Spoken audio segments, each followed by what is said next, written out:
नमस्कार दोस्तों, स्वागत है आपका अपने YouTube चैनल एग्जाम वीर में। मैं राहुल कुमार आपका इस चैनल पर तहे दिल से स्वागत करता हूं।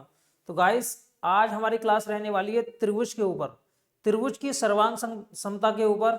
इससे पहले मैंने आपको त्रिभुज की अब तक 5 वीडियो प्रोवाइड की हुई हैं।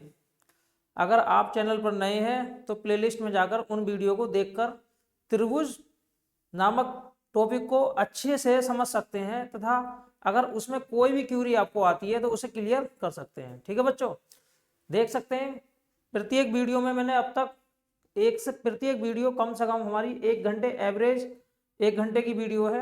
अगर त्रिभुज को हम कंप्लीट करेंगे तो 7 से 8 घंटे में त्रिभुज की जो वीडियो है उसके अंदर कंप्लीट बेसिक नॉलेज त्रिभुज की दी हुई है। तो शुरू करते हैं बच्चों वीडियो आज की। देखो, सिमिलरिटी का मतलब होता है सर्वांग समता। सिमिलरिटी का मतलब क्या होता है गाइस? सर्वांग समता। देखिए, सिमिलरिटी का मतलब होता है सर्वांग समता। अब इसमें हम क्या करते हैं भाई? देखो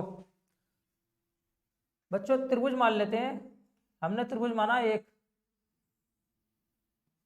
ए बी सी, एक त्रिभुज माना ए बी सी। अब दूसरा त्रिभुज माना हमने,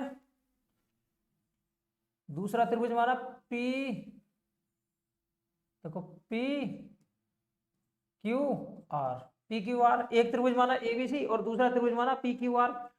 अगर बच्चों इस कोण का मान दिया हुआ है 40, इस कोण का मान दिया हुआ है भाई 60, इस कोण का मान दिया हुआ है 40 और इस कोण का मान दिया हुआ है बच्चों कितना भाई? 60।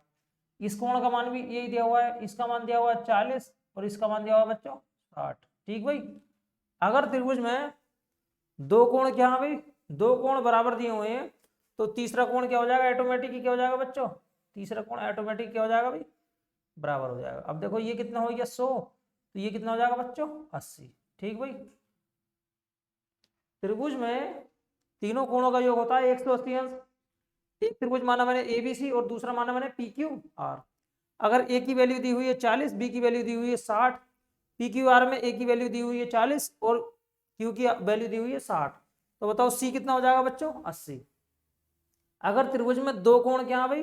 दो कोण बराबर हैं तो तीसरा कोण ऑटोमेटिक क्या हो जाता है? बराबर हो जाता है। ठीक। इसका मतलब कोण ए बराबर, देखो कोण ए बराबर किसके भाई? कोण पी के। और कोण बी बराबर बच्चों कोण किसके? कोण बी बराबर कोण क्यू के। और कोण सी बराबर बताओ किसके? कोण आर के। ये तीनों कोण क्या आपस में बराबर है। ठीक भाई, ये तीनों कोण क्या बच्चों आपस में बराबर है। अब जब कोण बराबर है तो इनके सामने वाली जो भुजाएं होती हैं, सामने वाली जो संगत भुजाएं हैं, उनका रेशियो क्या होता है भाई? उनका रेशियो भी इक्वल होता है। जैसे कोण ए के सामने वाली भुजा बीसी, देखो कोण ए के सामने वाली भुजा बीसी, कोण ए के सामने वाली भुजा बीसी, यहाँ कोण पी के सामने वाली भुजा क्यू आर। इसका रेशियो क्या होगा बच्चों? इक्वल होगा। बीसी का और क्यू आर का रेशियो क्या होगा बच्चों? इक्वल होगा। अब देखो कोण बी के सामने वाली भुजा बच्चों ए सी, अब यहाँ बी के सामने वाली भुजा पी आर, इसका और इसका जो रेशियो होगा क्या होगा भाई? बराबर होगा। इसका रेशियो बराबर होगा। उसके बाद में एसी का और पीआर का रेशियो बराबर होगा। अगर मैं बात करता हूं बच्चों कोण सी के सामने वाली भुजा, सी के सामने वाली भुजा क्या है बच्चों? ए बी, यहाँ पर आर के सामने वाली भुजा पी क्यू। ठीक। ये तीनों भुजाओं का जो रेशियो होता है वो इक्वल होता है। जैसे एक त्रिभुज अगर दे दिया जाए इसी तरीके से, इसमें बच्चों ये वाली भुजा दे दी जाए 5, ये बताओ कितनी दे दी जाए? 5। बीसी का मान दे दिया जाए 5, बीसी की वैल्यू 5 दे दी जाए और क्यू आर की वैल्यू दे दी जाए 10। कितनी दे दी जाए बच्चों? 10। 10 दे दी जाए तब कोई सी भी भुजा पूछ सकता है, ए सी पूछ सकता है या फिर पी आर पूछ सकता है। ठीक भाई, इनमें से एक भुजा देगा। जैसे मान लिया भाई बच्चों ये वाली भुजा उसने दे दी 8, ये वाली भुजा उसने 8 दे दी, तो आपसे पूछेगा पी आर की वैल्यू बताइए, पी आर की। अब देखो बीसी की वैल्यू कितनी है बच्चों? बीसी की वैल्यू 5, 5 ही गन 5, 5 दूनी 10। इसमें रेशियो कितना? 1:2।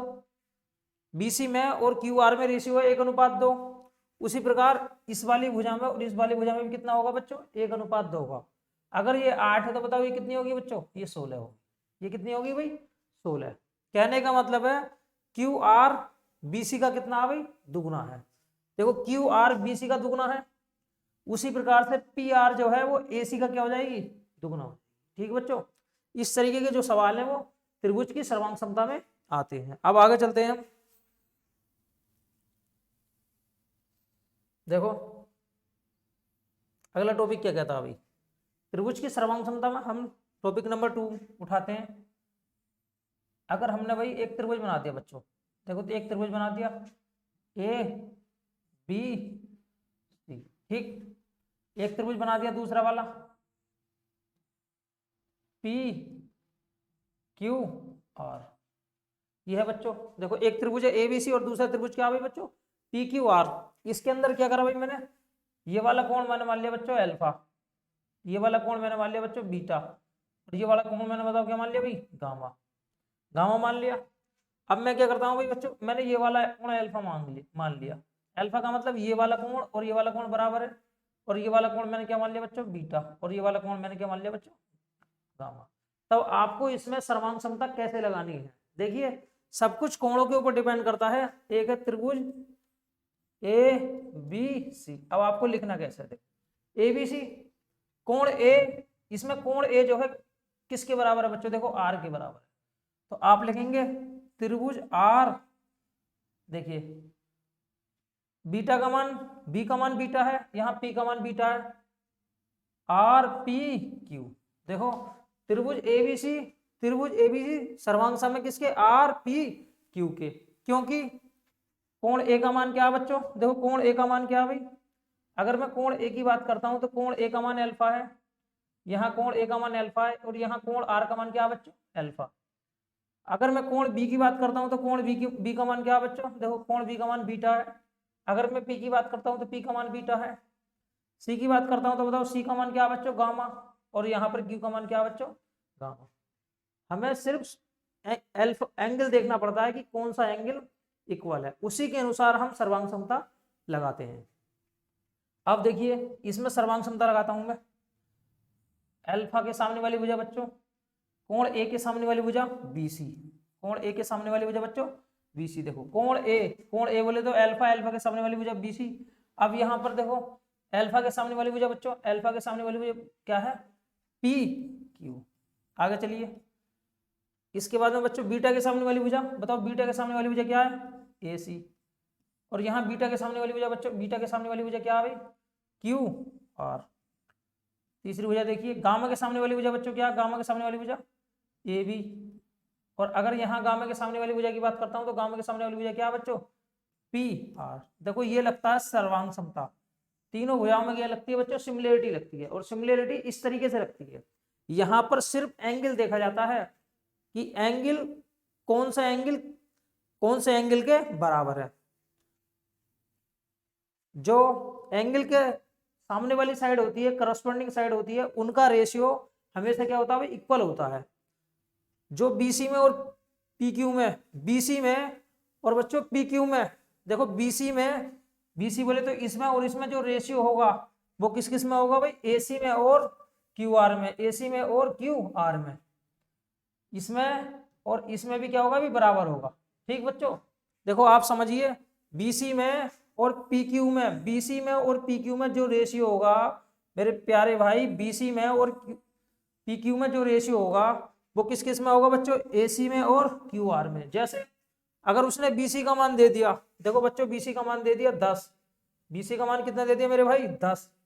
अब पीक्यू का मान दे दिया उसने 15, पीक्यू का मान दे दिया भाई 15, पीक्यू का मान 15 दे दिया। अब एसी में या क्यू आर में कोई एक मान देगा आपसे, एसी में और क्यू आर में कोई एक मान देगा और दूसरा मान निकलवाएगा।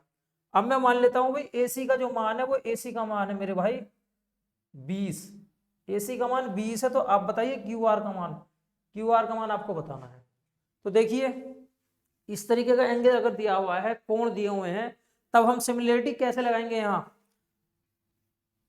अल्फा के सामने वाली भुजा बीसी थी, बीसी का मान 10 था। अब देखो यहाँ पर अल्फा के सामने वाली भुजा बच्चों 15 है, यहाँ बीटा के सामने वाली भुजा बच्चों क्या हुई एसी की वैल्यू कितनी दी हुई है 20। और बच्चों मुझे किसका मान निकालना है, यहाँ बीटा के सामने वाली भुजा क्यू आर का, 0 से 0 कैंसिल। बताओ क्यू आर की वैल्यू कितनी आ गई बच्चों, क्यू आर की वैल्यू आ गई 30। कितनी आ गई बच्चों क्यू आर की वैल्यू। बहुत ही अच्छा सवाल है, इस तरीके से हम सिमिलरिटी के सवालों को सोल्व करते हैं। अब आगे चलते हैं भाई।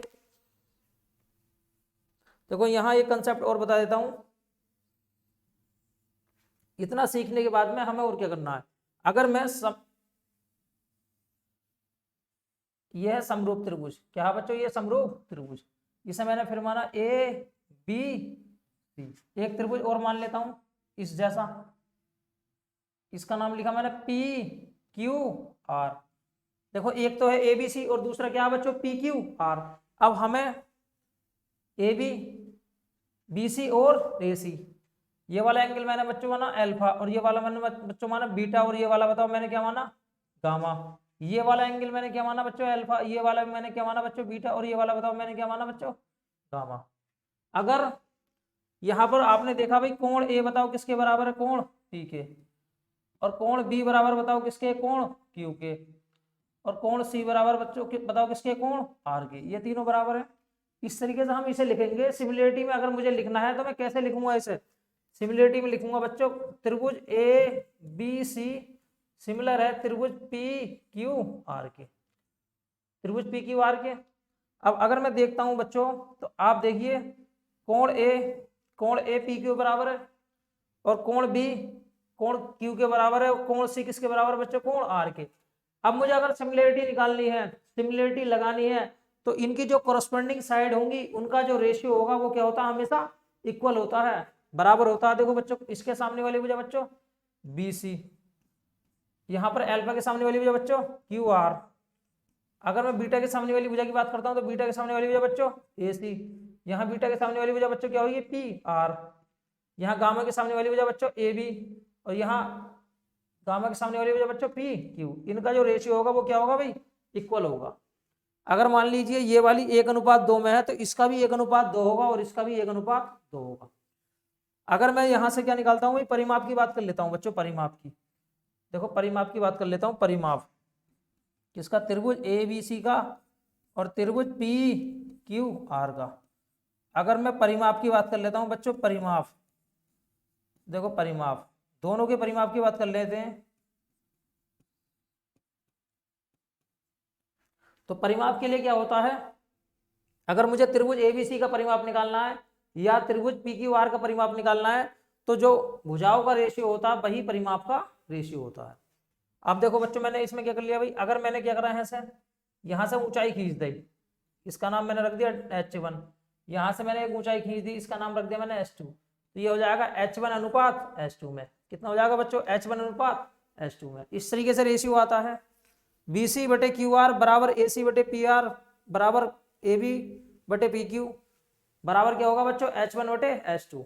मतलब ABC का परिमाप निकालना है या PQR का परिमाप निकालना है, तो चाहे कोई सी भी साइड दी हुई हो उसकी, त्रिभुज में 3 साइड होती हैं, AB BC और CA, कोई सी भी साइड दी हुई है, उनका रेशियो, किसी एक साइड का रेशियो और दूसरी वाली साइड का रेशियो, इनका रेशियो क्या होगा बच्चों, इक्वल होगा। ठीक भाई। अगर मुझे परिमाप निकालना है तो एक भी साइड दी हुई है, लेकिन मुझे एंगल का ध्यान रखना है कि एंगल करोस्पेंडिंग, जो एंगल के सामने वाली साइड होती है हमें सिर्फ वही साइड लेनी पड़ती है। ठीक है बच्चों, इस तरीके से हम इसका परिमाप निकाल सकते हैं। और अगर बच्चों यहाँ पे एंगल बाइसेक्टर दिया हुआ है, एंगल बाइसेक्टर दिया हुआ है, तब भी हम इसका परिमाप निकाल सकते हैं। आगे देखते हैं। अब देखो मैं क्षेत्रफल की बात कर लेता हूँ भाई, क्षेत्रफल कैसे निकलेगा बच्चों। अगर हम क्षेत्रफल की बात करते हैं, देखो यही क्षेत्रफल भी, अगर मुझे क्या निकालना है, भी क्षेत्रफल निकालना है। देखो क्षेत्रफल कैसे निकालते हैं मेरे भाई, देखो क्षेत्रफल कैसे निकालते हैं। इसका नाम है ए, ये है बी, और ये क्या है भाई सी। अब इसे मैं मान लेता हूं बच्चों P P Q are, P Q are. अब अगर मुझे क्षेत्रफल निकालना है, मैंने बताया था आपको, ये वाला एंगल मैंने अल्फा माना, और ये वाला माना मैंने बीटा, और ये वाला माना बच्चों मैंने गामा। ये वाला माना हुआ है अल्फा, और ये वाला माना हुआ बीटा, और ये बताओ मैंने क्या माना बच्चों, गामा, गामा माना हुआ। अगर मुझे क्षेत्रफल निकालना है, देखो त्रिभुज, इसे लिखूंगा त्रिभुज ए बी सी, क्या भाई बच्चों, पी क्यू आर के क्या भाई सर्वांग सम है। देखो A B C P Q R के सर्वांग सम है। अब मुझे निकालना है त्रिभुज ए बी सी का, त्रिभुज ए बी सी का क्या निकालना है भाई, क्षेत्रफल निकालना है। त्रिभुज ए बी सी का क्षेत्रफल निकालना है, और यहाँ बताओ किसका क्षेत्रफल निकालना है, त्रिभुज पी क्यू आर का, पी क्यू आर का क्षेत्रफल निकालना है। तो बच्चों हमें क्या करना है, देखो हमें करना है बच्चों, इसकी जो साइड दी हुई है अगर मैं ABC की साइड देख लेता हूँ, देखो ये वाली साइड, ये वाली साइड, इसमें ये वाली साइड, या फिर आप करस्पॉन्डिंग साइड है क्योंकि तीनों एंगल बराबर बराबर है। यहाँ A जो है किसके बराबर है बच्चों, P के, B बताओ किसके बराबर है, Q के, और C बताओ किसके बराबर है बच्चों, R के। तीनों साइड बराबर बराबर है, तो हमें क्या करना होता है, इसकी हम कोई सी भी साइड ले लेंगे। देखो AB स्क्वायर बटे क्या हो जाएगा बच्चों, PQ स्क्वायर। देखो AB स्क्वायर PQ स्क्वायर बराबर हो जाएगा बच्चों, बराबर हो जाएगा आगे BC स्क्वायर बटे क्या हो जाएगा, QR स्क्वायर बराबर हो जाएगा बच्चों। देखो AC स्क्वायर बटे क्या हो जाएगा बच्चों, PR स्क्वायर, PR स्क्वायर हो जाएगा। ठीक भाई, देखो इस तरीके से हो जाएगा। और इसके अलावा क्या दिया हुआ, अगर बच्चों मैं क्या कर खींच लेता हूँ बच्चों, यहाँ से मैंने एक खींच ले हाइट, इसका नाम रख दिया मैंने H1 बच्चों, यहाँ से खींच ली मैंने एक हाइट, इसका नाम रख दिया मैंने H2, इसका नाम रख दिया मैंने PQRS। ठीक भाई, तो इसका जो क्षेत्रफल हो जाएगा वो हो जाएगा H1 स्क्वायर बटे क्या हो जाएगा बच्चों, H2 स्क्वायर। देखो इस तरीके से अगर समरूप त्रिभुज के अंदर कोई दो त्रिभुज, भाई दो त्रिभुज समरूप होंगे, निखालिस एक त्रिभुज समरूप नहीं हो सकता। सिमिलरिटी वहां लगती है जब दो त्रिभुज के अंदर क्या होता है भाई, या तो दो कोण बराबर हो, दो कोण बराबर हो तो तीसरा कोण ऑटोमेटिक क्या हो जाता है भाई, बराबर हो जाता है। ठीक है भाई बच्चों, या फिर क्या होनी चाहिए भाई, दो भुजाओं का जो रेशियो है, दो भुजाएं बराबर होनी चाहिए, तो भी ऑटोमेटिक तीसरी वाली भुजा क्या हो जाती है भाई, अगर कोण बराबर है तो तीसरी वाली भुजा भी बराबर हो जाती है। इस तरीके से सिमिलरिटी लगती है। अगर मुझे निकालना है क्षेत्रफल त्रिभुज ABC का और PQR का, तो हमें क्या देखना है, हमें करस्पॉन्डिंग साइड देखनी है। जैसे मैंने यहाँ गामा के सामने वाली साइड AB, यहाँ मैंने गामा के सामने वाली साइड PQ, तो क्षेत्रफल जो होगा वो देखो, क्षेत्रफल निकालने के लिए हमें संख्याओं की दो बार मल्टीप्लाई करनी पड़ती है। जैसे आयत का क्षेत्रफल होता है लंबाई गुणा चौड़ाई, वर्ग का क्षेत्रफल होता है भुजा का स्क्वायर। ठीक भाई, त्रिभुज का क्षेत्रफल होता है 1/2 आधार गुणा ऊंचाई। हम क्या करेंगे, जो भुजा है उसका स्क्वायर कर देंगे, AB स्क्वायर बटे PQ स्क्वायर। अगर सवाल के अंदर कोई सी एक भुजा दी हुई है, कोई सी भी एक भुजा दी हुई है, जैसे बच्चों मैंने मान ली इसकी भुजा ये वाली 5 दी हुई है, और बच्चों इसकी भुजा दी हुई है 6, तो इसका क्षेत्रफल कैसे निकालेंगे, इसका क्षेत्रफल निकालने के लिए मैं करूंगा 5 का वर्ग 25, और इसका क्षेत्रफल निकालने के लिए मैं क्या करूंगा 6 का वर्ग 36। ठीक है भाई, कोई सी भी एक भुजा दी हुई है बच्चों, मेरे भाई कोई सी भी एक भुजा दी हुई है, तो आपको क्या कर देना है, उसका वर्ग कर देना है क्षेत्रफल निकालने के लिए। AB स्क्वायर बटे PQ स्क्वायर। अगर ये नहीं दी हुई है तो BC स्क्वायर भी BC भी दे सकता है, क्षेत्रफल हो जाएगा BC स्क्वायर बटे QR स्क्वायर, या फिर AC स्क्वायर बटे PR स्क्वायर। अगर ये भुजाएं नहीं है दी हुई तो ऊंचाई भी दे सकता है, ऊंचाई का स्क्वायर हो जाएगा H1 स्क्वायर बटे H2 स्क्वायर। इस तरीके से बताओ हम क्या निकालते हैं बच्चों, ABC का क्षेत्रफल बटे PQR का क्षेत्रफल। अरे समझ आया नहीं आया अभी बच्चों, देखो बहुत ही अच्छा सवाल है, जो कंसेप्ट है इसका सवालों में मैं अप्लाई करके दिखाऊंगा आपको। ठीक है भाई, किस तरीके से सवाल के अंदर परिमाप निकलवाता है, परिमाप का मतलब परिधि भी होता है, और किस तरीके से क्षेत्रफल का मान निकलवाता है। आप देखो सबसे पहले मैं देख लेता हूँ, एक थेल्स थ्योरम रह रही है बच्चों, थेल्स थ्योरम मुझे करानी है आपको। अगर बच्चों मैं थेल्स थ्योरम की बात करता हूँ, देखो Thales theorem THALES Thales theorem, देखो थेल्स थ्योरम की अगर मैं बात करता हूँ, देखो ये है त्रिभुज, देखो त्रिभुज ABC, अच्छा त्रिभुज ABC है। अब त्रिभुज ABC में हमने क्या करा भाई, AB पर कोई बिंदु है D, AB पर बताओ कोई बिंदु है बच्चों D, और AC पर कोई बिंदु है E। यहाँ दिया हुआ DE जो है ना, DE बताओ किसके सर्वांग सम है बच्चों, BC के। DE BC के सर्वांग सम है, साफ साफ दिया हुआ है DE जो है ना BC के सर्वांग सम है। अब देखो बच्चों इसके अंदर कौन कौन से त्रिभुज है, एक तो है त्रिभुज ADE, और दूसरा क्या है ABC, त्रिभुज ABC। देखो ये त्रिभुज है, अब ये दोनों क्या है सर्वांग सम है। सर्वांग सम कैसे है, देखो भाई त्रिभुज अगर ए की बात करी जाए तो ए कॉमन एंगल है, ए छोटे वाले त्रिभुज में भी है और ए बड़े वाले त्रिभुज ABC में भी है। एक कोण बराबर हो गया। अब बच्चों देखो अगर ये वाली लाइन क्या हो जाएगी बच्चों, ये वाली लाइन क्या है भाई, सर्वांग DE जो है ना BC के सर्वांग सम है। देखो DE अगर BC के सर्वांग सम है तो ये वाला जो कोण है, ये वाला कोण क्या हो जाएगा, इसके बराबर हो जाएगा, कोण D बराबर हो जाएगा बच्चों कोण B के। एक त्रिभुज में दो कोण बराबर हो गए, तो ये वाला तीसरा जो कोण है ना, ये ऑटोमेटिक क्या हो जाएगा मेरे भाई, ये वाला कोण ऑटोमेटिक क्या हो जाएगा, बराबर हो जाएगा, E बराबर हो जाएगा। ठीक है, अब देखो हम कह सकते हैं कि त्रिभुज ADE ADE जो है ABC के क्या है बच्चों, सर्वांग सम है। देखो इसने बोला ADE ABC के क्या है भाई, सर्वांग सम है। अब देखो मैं यहाँ पे लगाता हूँ थेल्स थ्योरम, देखता हूँ थेल्स थ्योरम है क्या। हमने क्या करा बच्चों, देखो अगर मैं छोटे वाले त्रिभुज की बात करता हूँ तो छोटे वाले त्रिभुज में ADE में, देखो ADE में यहाँ बना लेता हूँ, ADE में यहाँ बनाकर दिखा देता हूँ आपको ADE, समझ में आया नहीं आया। अब देखो मैं ABC यहाँ बनाकर दिखा देता हूँ बच्चों, ABC देखो ABC मैंने अलग अलग बनाकर दिखा दिए। देखो अगर मैं इसकी बात करता हूँ बच्चों, ये वाला कोण तो दोनों में कॉमन है। देखो इसके छोटे वाले त्रिभुज में इसके सामने वाली भुजा बच्चों बताओ क्या है, DE, समझ में नहीं आई। अब बड़े वाले त्रिभुज में बताओ इसके सामने वाली भुजा बच्चों क्या है भाई, बताओ BC, समझ में नहीं आया। देखो छोटे वाले त्रिभुज में कोण A के सामने वाली भुजा DE, बड़े वाले त्रिभुज में कोण A के सामने वाली भुजा BC। अब देखो छोटे वाले त्रिभुज की मैं बात करता हूं तो बच्चों देखो इस D के सामने वाली भुजा क्या है बच्चों, AE, समझ में आ नहीं आया। अब देखो अगर मैं बड़े वाले त्रिभुज की बात करता हूं तो इस B के सामने वाली भुजा क्या है बच्चों, AC बच्चों। अगर हम इस वाले त्रिभुज की बात करता हूं ADE में तो कोण E के सामने वाली भुजा क्या है बच्चों, AD। अब देखो इसके C के सामने वाली बात करता हूं तो क्या हो जाएगा बच्चों, AE। इसका मतलब DE बटे BC, देखो DE बटे BC, DE बटे BC बराबर AE बटे AC बराबर AD बटे AB। जो रेशियो AE का, देखो जो रेशियो AE का AC के साथ है, देखो जो रेशियो AE का AC के साथ है, इसे समझने की कोशिश कीजिए। ये है थेल्स थ्योरम बच्चों। देखो जो रेशियो AE का AC के साथ है वही AD का AB के साथ है, और वही रेशियो DE का BC के साथ है। इसे आपको अच्छी तरीके से ध्यान रखना, ये थेल्स थ्योरम है बच्चों।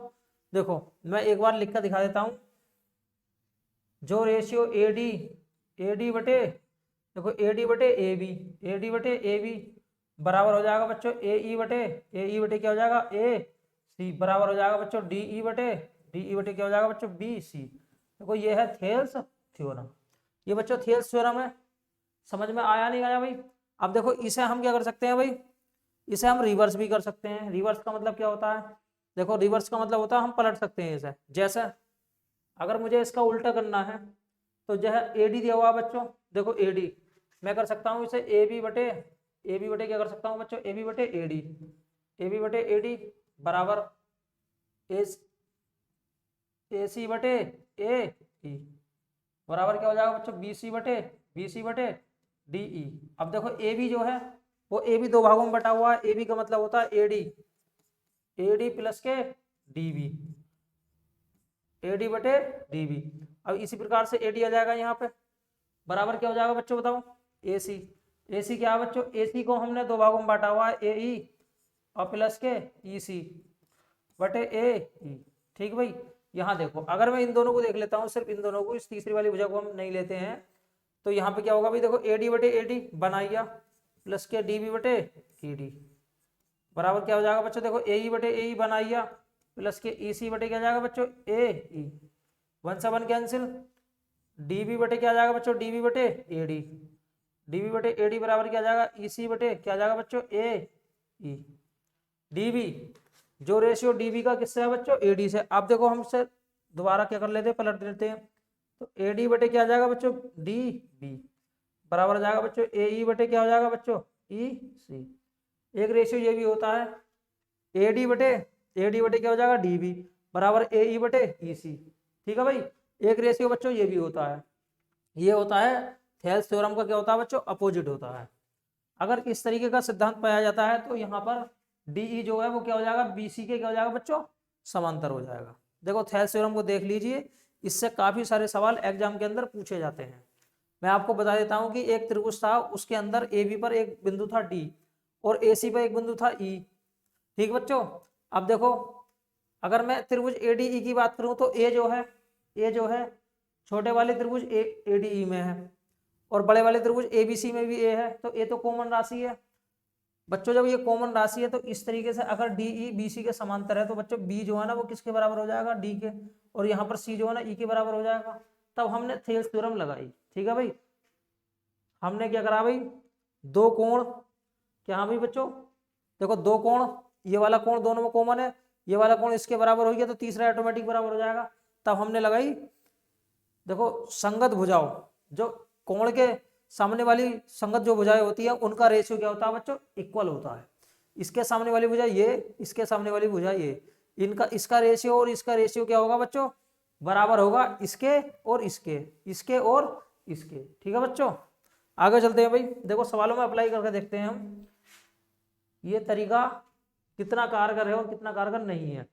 पहला प्रश्न देख लेता हूं बच्चों। त्रिभुज एबीसी की बात करी गई है। त्रिभुज एबीसी और पी क्यू आर की जो परिधियां हैं, परिधि का मतलब मैंने आपको बताया था परिमाप, परिमाप बोलो या परिधि बोलो, बात एक ही होती है। तो कितना मेरे भाई 36 और 24 है। पी क्यू की वैल्यू 10 है तो ए बी की वैल्यू बतानी है। देखो सबसे पहले मैं बता देता हूँ बच्चों, ए बी सी मैंने बनाया ए बी सी, और दूसरा बताओ मैंने क्या बनाया बच्चों, देखो दूसरा बनाया मैंने पी क्यू आर। देखो ये, अब इनकी जो परिधि है मेरे भाई, इसकी परिधि कितनी है भाई बच्चों, पहले वाले की परिधि बताओ कितनी है भाई, पहले वाले की परिधि है 36, और बताओ दूसरे वाले की परिधि कितनी है बच्चों, दूसरे वाले की परिधि है 24, 24 है। यदि पी क्यू का मान, देखो पी क्यू का मान कितना है बच्चों 10, पी क्यू का मान 10 है तो आपको बताना है ए बी का मान, ए बी का मान बताना है। मैंने आपको बताया था तो कोई यहाँ कोण ए जो है ना कोण बी के बराबर होगा, देखो साफ साफ दिया हुआ है, कोण बी कोण क्यू के और कोण सी कोण आर के। ठीक भाई, अब हमें सिमिलरिटी लगानी है बच्चों, देखो सिमिलरिटी लगानी है, और यहाँ दिया होगा कि ये दोनों त्रिभुज क्या भाई समरूप है। अब देखो बच्चों, परिधि के लिए मैंने बताया था कि अगर कोई सी भी भुजा दी हुई है, जो भुजाओं का रेशियो होता है वही परिधि का रेशियो होता है। अगर बच्चों मैं परिधि निकालता हूँ ए बी सी की, देखो ए बी सी परिधि, परिधि किसकी बच्चों, ए बी सी की, ए बी सी की अगर मैं परिधि निकालता हूँ, और यहाँ निकालता हूँ मैं परिधि, परिधि बताओ किसकी, पी क्यू आर की। अगर मैं परिधि निकालता हूँ पी क्यू आर की, पी क्यू आर की परिधि निकालता हूँ तो हमें क्या करना है, देखो हमें क्या करना है बच्चों, साइड दी हुई है जो इक्वल साइड है ए बी बटे पी क्यू।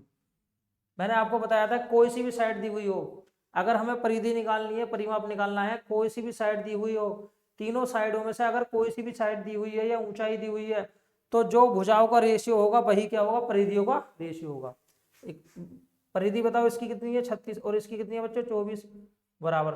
देखो ए बी का मान मुझे निकालना है और पी क्यू का मान कितना बच्चों 10, देखो 12 से काटो, 12 12 36, 12 दूनी 24, 2 से काटो कितनी बार कटेगा 15 बार। अब बताओ ए बी की वैल्यू कितनी आ गई बच्चों, ए बी की वैल्यू होगी 5 दिया 15, बताओ कौन सा ऑप्शन है 15, सी ऑप्शन है। ठीक है भाई, देखो परिधि के लिए मैंने आपको बताया था, क्षेत्रफल के लिए भी मैंने आपको बताया था। परिधि क्या होती है भाई, अगर हम समरूप त्रिभुज की परिधि निकालते हैं तो उसमें कोई सी भी साइड दी हुई हो, चाहे वो साइड ए बी हो, पी क्यू हो, बी सी हो, क्यू आर हो, उनका जो रेशियो होता है, उनका जो करस्पॉन्डिंग साइड का रेशियो होता है वो परिधि के रेशियो के इक्वल होता है। ठीक है भाई बच्चों, अब आगे चलते हैं भाई। प्रश्न नंबर 3 में देख लेते हैं।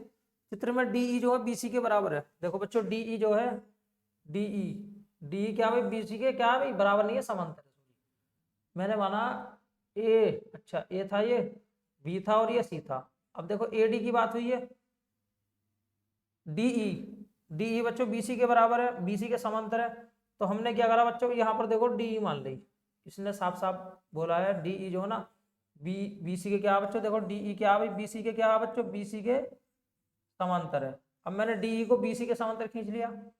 डीई का मान कितना बच्चों, देखो डीई का मान 3 है, बीसी की वैल्यू कितनी है बच्चों 6। अब एडीई की अगर क्षेत्रफल की बात करी जाती है, एडीई की अगर मैं क्षेत्रफल की बात करता हूँ, देखो एडीई का क्षेत्रफल, एडीई के अगर मैं क्षेत्रफल की बात करता हूँ तो ये 15 है, तो आपको बताना ए बी सी का क्षेत्रफल, ए बी सी का क्षेत्रफल।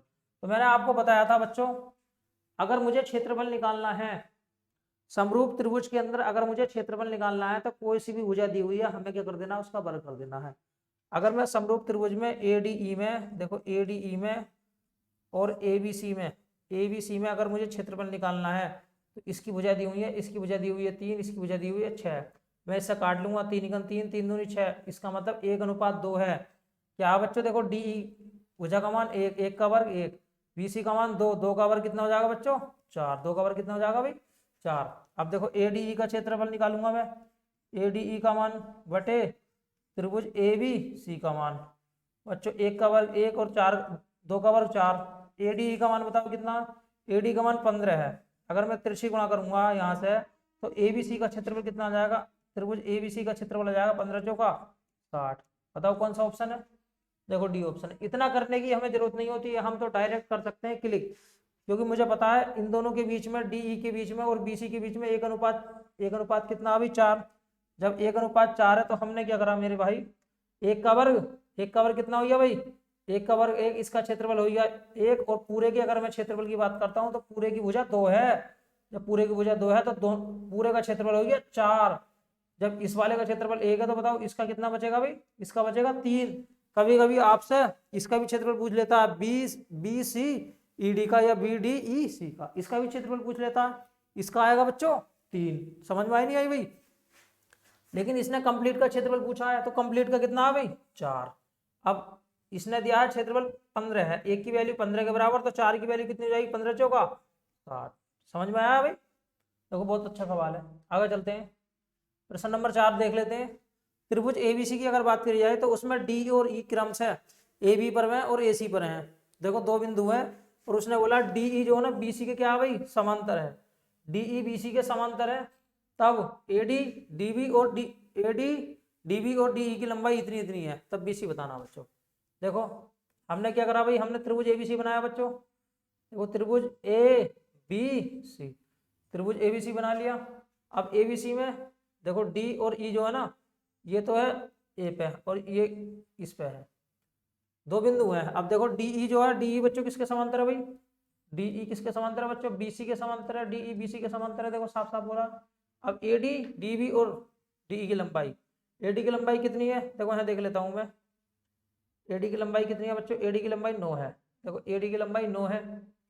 अब DB की अगर बात करी जाए तो DB की लंबाई कितनी है भाई 6, और अगर DE की लंबाई की बात करी जाए तो ये कितनी है बच्चों 5.4।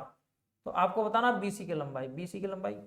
अब मैंने आपको बताया था अगर मुझे यहाँ सिमिलरिटी लगानी है, सिमिलरिटी सर्वांग समता लगानी है बच्चों, सिमिलरिटी लगानी है मुझे, सिमिलरिटी का यूज करना, सिमिलरिटी बच्चों मुझे सिमिलरिटी लगानी है। तो मैंने आपको बताया था, देखो अगर मैं ADE की बात करता हूँ तो कोण A, और अगर मैं कंप्लीट त्रिभुज की बात करता हूँ ABC की, तो कोण A कॉमन है। कोण A क्या है बच्चों, कॉमन।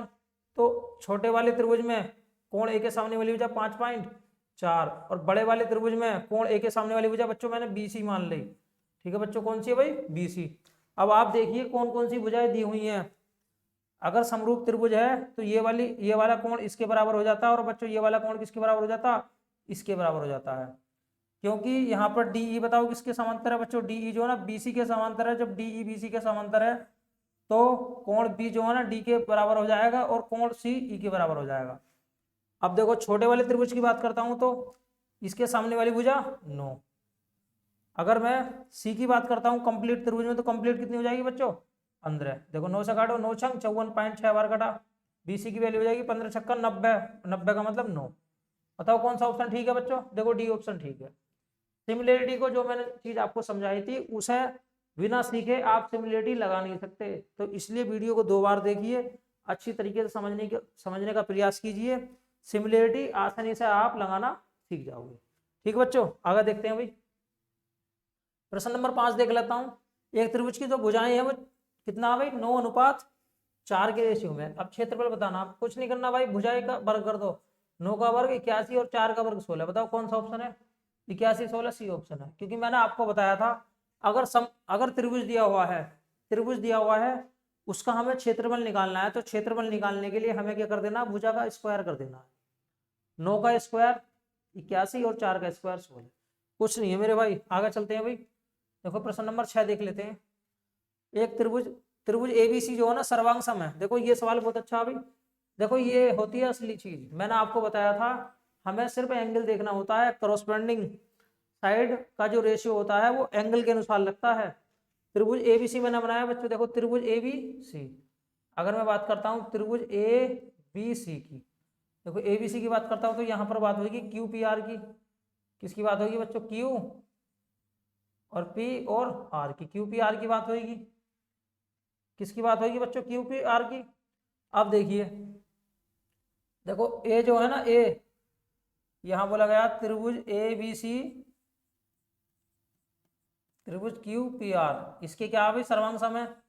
कोण A जो है, कोण किसके बच्चों, Q के। कोण A किसके सर्वांग समय बच्चों, किसके बराबर होगा बच्चों, कोण क्यू के। समझ में आया नहीं आया। अब आगे देखो बी जो है, बी जो है बच्चों, बी जो है किसके बच्चों, पी के। अब देखो सी जो है वो आर के, मैंने बिल्कुल चित्र भी बिल्कुल ऐसे ही बनाया है जैसे इसने दिया हुआ है। ए के मैंने बिल्कुल बराबर में क्यू बनाया, जिस तरीके से ए की आकृति थी, छोटे वाले त्रिभुज की आकृति थी, उसी प्रकार मैंने दूसरे वाले त्रिभुज की आकृति बनाई।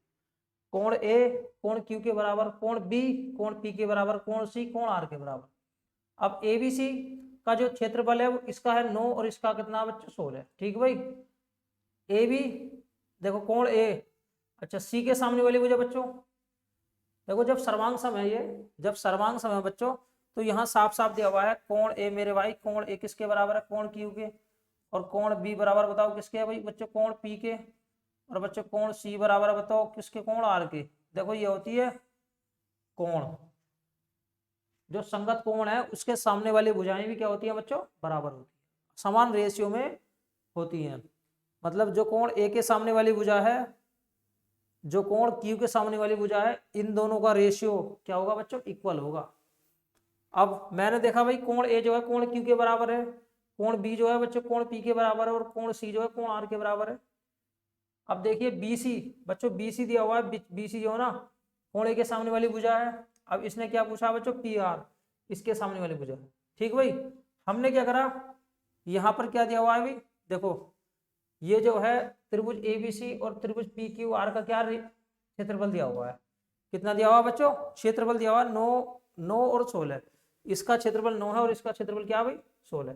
तो मैं क्या करता हूँ, त्रिभुज एबीसी, देखो त्रिभुज एबीसी का क्षेत्रफल, त्रिभुज एबीसी का क्षेत्रफल बटे त्रिभुज पी क्यू आर का, त्रिभुज पी क्यू आर नहीं क्यू पी आर का, देखो क्यू पी आर का। पहले हमें यहाँ लिख लेता हूँ मैं त्रिभुज क्यू पी आर का, क्यू पी आर का क्षेत्रफल, देखो एबीसी का क्षेत्रफल जो होगा क्यू पी आर का क्षेत्रफल का क्या होगा भी बराबर होगा।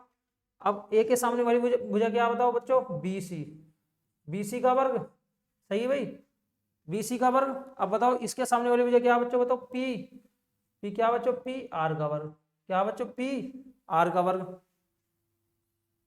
लेकिन यहां पर बीसी पी आर पूछा बच्चों, देखो पी आर पूछा है, ए बी का मान कितना दिया हुआ है, ए बी का मान दिया हुआ है 12, ए बी का मान कितना दिया हुआ बच्चों 12, और बीसी का मान कितना दिया हुआ अभी बच्चों, बीसी का मान दिया हुआ भाई, बीसी का मान दिया हुआ 6। मैं देख लेता हूँ एक बार, एसी का मान दिया हुआ बच्चों, एसी का मान कितना दिया हुआ 9।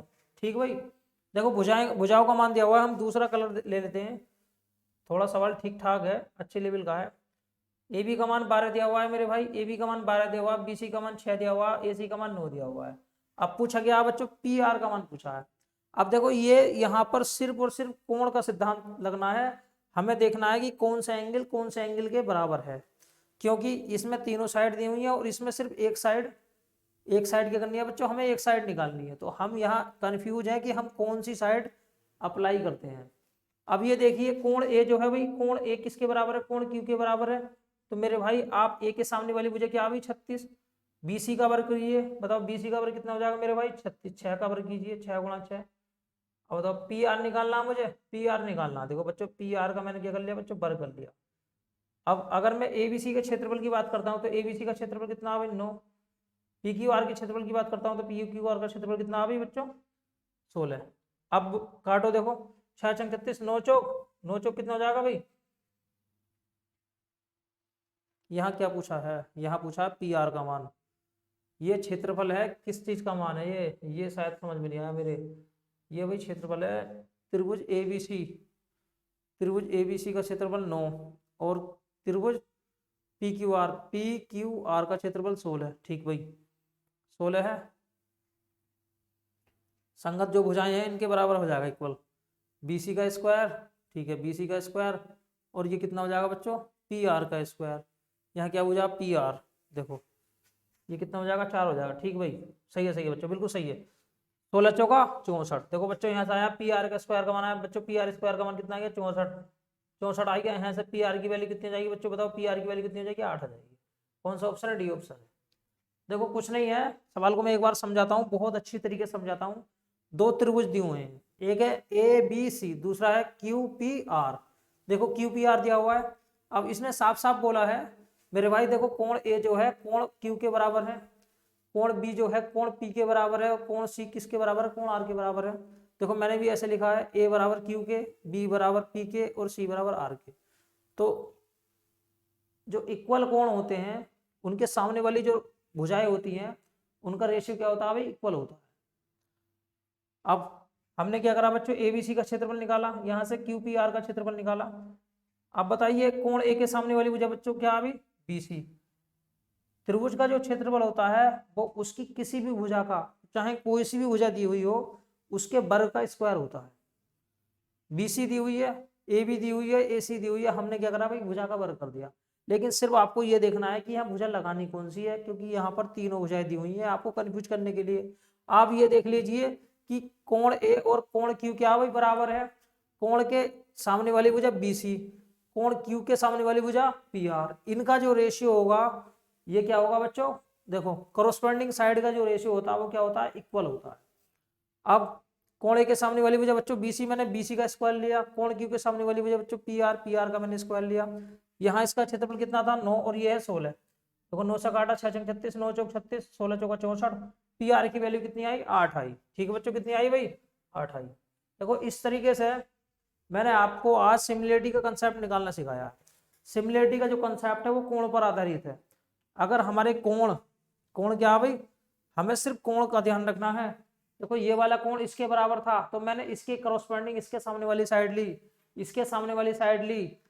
अगर मैं दूसरी ये वाली भुजा और अगर मैं ये वाली भुजा ले लेता तो हमारा सवाल क्या हो जाता, गलत हो जाता। ठीक है बच्चों, तो हमेशा सिमिलरिटी में आपको कोण का जो एंगल का जो कॉन्सेप्ट है, कोण कोण कोण, भुजा भुजा भुजा, आपको ये बात ध्यान में रखनी है, जो इक्वल एंगल होता है उसके सामने वाली जो कोरस्पॉन्डिंग भुजाएं होती हैं उनका जो रेशियो होता है वो क्या होता है भाई बच्चों, इक्वल होता है। ठीक है भाई, तो बच्चों मिलते हैं नेक्स्ट वीडियो में। आज के लिए इतना ही काफी है। जय हिंद जय भारत।